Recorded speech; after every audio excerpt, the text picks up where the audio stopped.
Good morning all students. मैं Mulchand Aladiya Panorama World School Bangalore जी ओर से आपका अभिनंदन करता हूँ। आज हम हिंदी व्याकरण में विशेषण पढ़ने जा रहे हैं। सबसे पहले हम ये देखेंगे कि विशेषण किसे कहते हैं, उसके बाद विशेषण के भेद और विशेषण की अवस्था। तो सबसे पहले विशेषण की परिभाषा।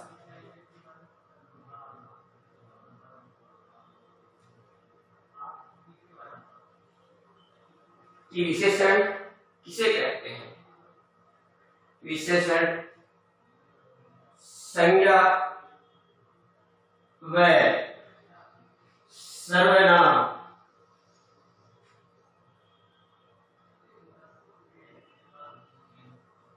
की विशेषता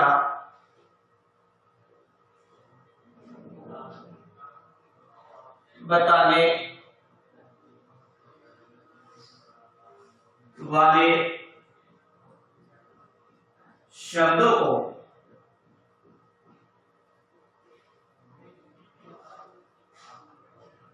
विशेषण कहा जाता है।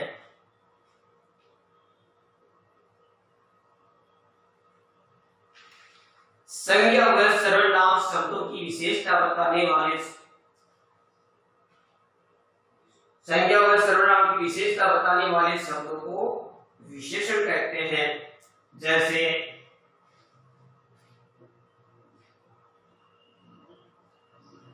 रमेश,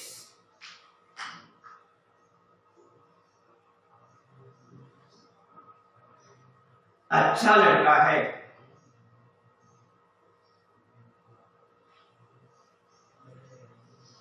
यहां हम देखते हैं रमेश और लड़का, ये क्या है? संज्ञा। और संज्ञा की विशेषता बताने वाला शब्द है अच्छा। अच्छा क्या होगा यहां पर? विशेषण। क्योंकि रमेश की विशेषता कौन बता रहा है? ये अच्छा शब्द बता रहा है। रमेश कैसा है? अच्छा है। तो यहां अच्छा क्या होगा? विशेषण। अब एक होता है विशेष्य। विशेष्य का मतलब कि विशेषण जिन शब्दों की विशेषता बताता है उसे विशेष्य कहा जाता है। विशेषण के द्वारा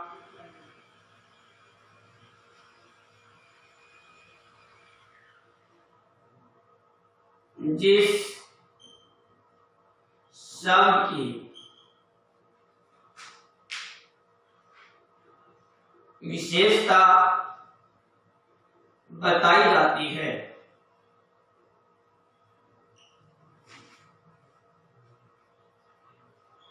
उसे विशेष्य कहा जाता है।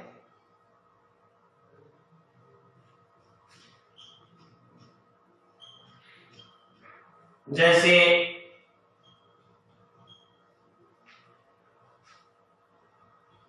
लाल,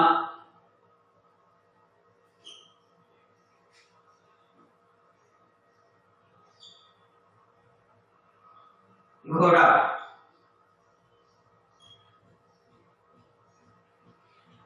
लाल विशेषण और घोड़ा विशेष्य। अब हम आगे बढ़ते हैं तो विशेषण के कितने भेद माने जाते हैं? मुख्य रूप से विशेषण के 4 भेद माने जाते हैं। कुछ विद्वान विशेषण के 2 भेद और बताते हैं, लेकिन वो मूल भेदों के ही उपभेद होंगे। हम देखते हैं आगे 4 भेद कौन कौन से हैं।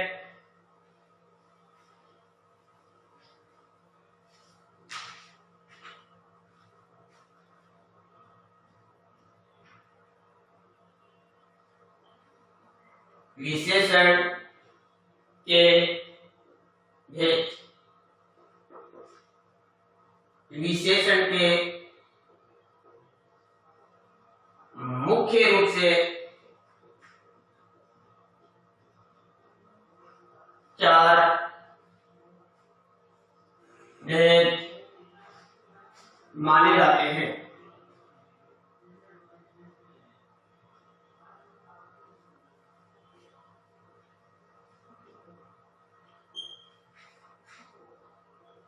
इसको हम यूं लिख सकते हैं, विशेषण गुणवाचक, विशेषण नंबर 2 संख्यावाचक, विशेषण नंबर 3 परिमाण वाचक, विशेषण और अंतिम है वह है सार्वनामिक या संकेतवाचक विशेषण। सार्वनामिक या संकेतवाचक विशेषण। गुणवाचक संज्ञा और सर्वनाम की गुण, दोष, आकार, प्रकार, दशा, दिशा, अवस्था आदि का बोध करवाते हैं। संख्यावाचक में संज्ञा और सर्वनाम की संख्या का बोध होता है।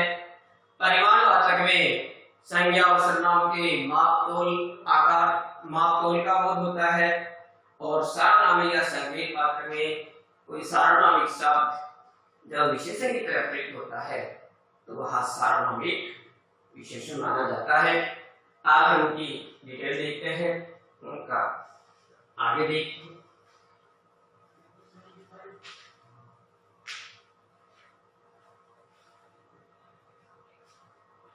नंबर 1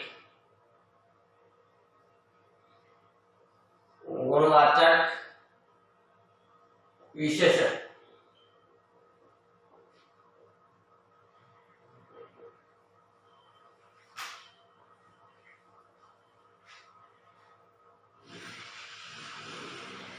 जिन शब्दों के द्वारा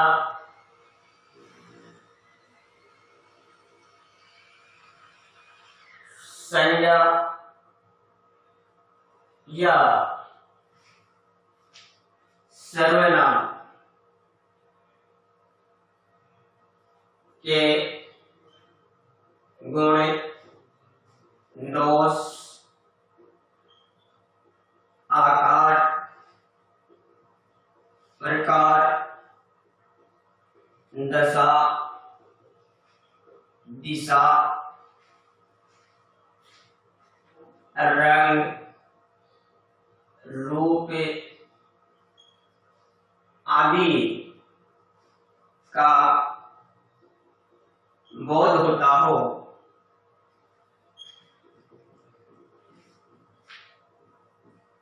तो उसे गुणवाचक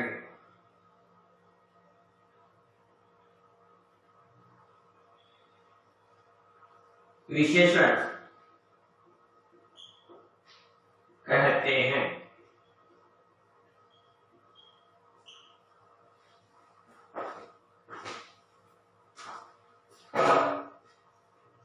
जिन शब्दों के द्वारा संज्ञा, सर्वनाम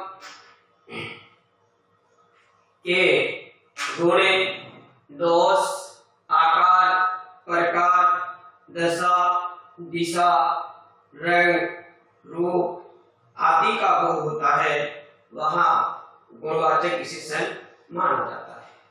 जैसे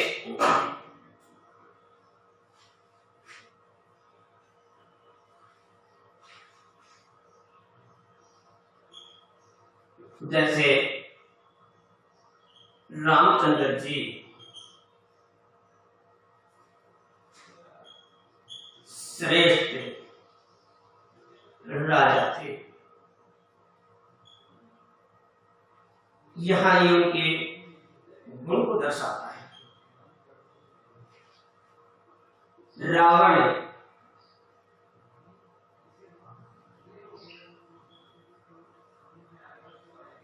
दुष्ट राजा थे। ये उनके दोष या कमी को दर्शाता है।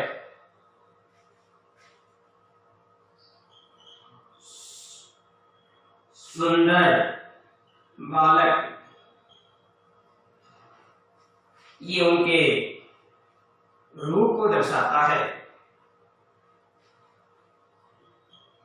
काली गाय, ये उसके रंग को दर्शाता है। उत्तरी हवाएं, ये दिशा को दर्शाता है।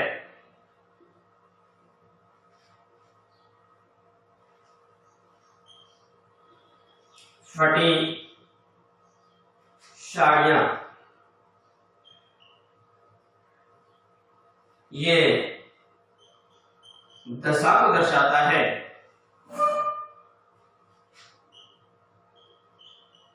लघु मानव, ये इसके आकार को दर्शाता है।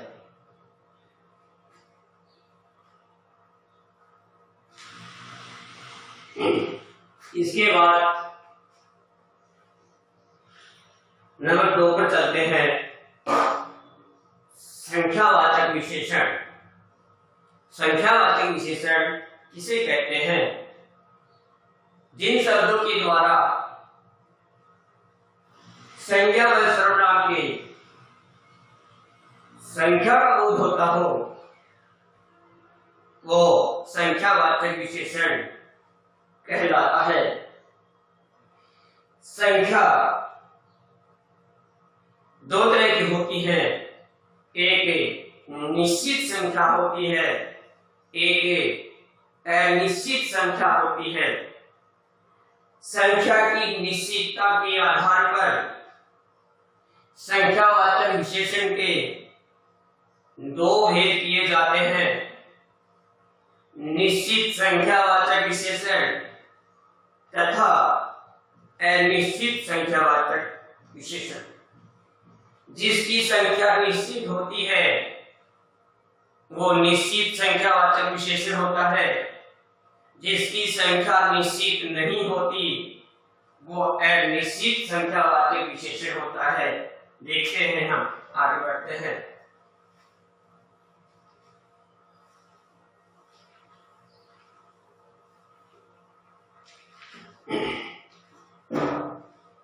नंबर 2, संख्यावाचक विशेषण।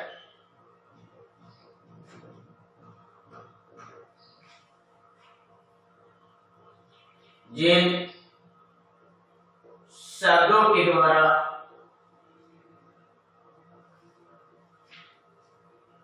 संज्ञा व सर्वनाम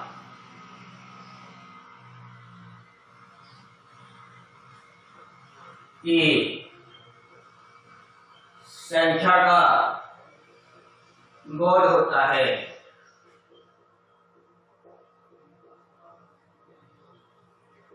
उसे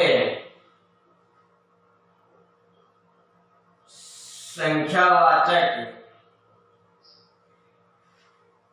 विशेषण कहते हैं।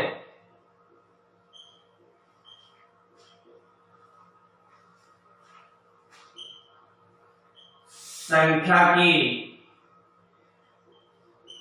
निश्चितता तथा अनिश्चितता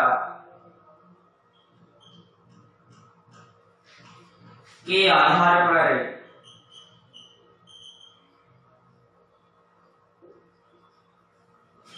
इसके दो भेद किए जाते हैं।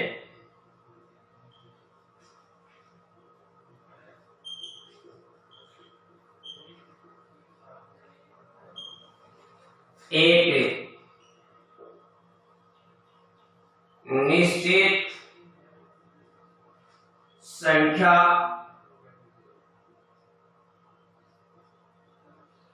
वाचक विशेषण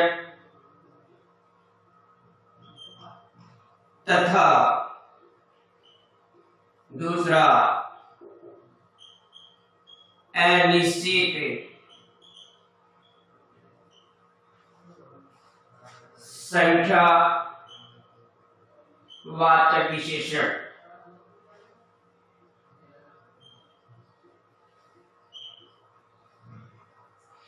निश्चित संख्या का अर्थ है इसमें संख्या निश्चित होती है, और अनिश्चित संख्या वाचक का अर्थ है इसमें संख्या अनिश्चित होती है।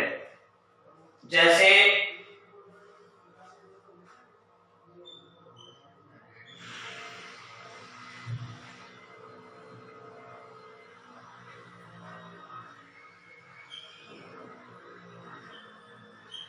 यमुना में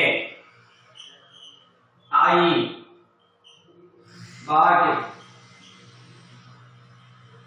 से 800 लोग प्रभावित हुए।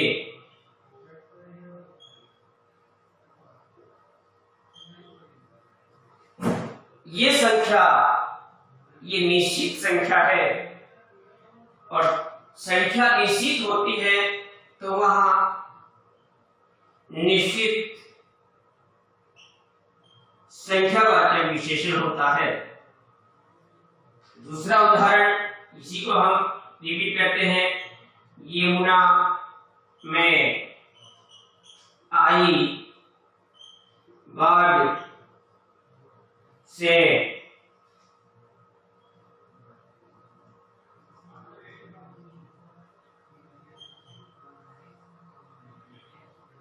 1000 लोग प्रभावित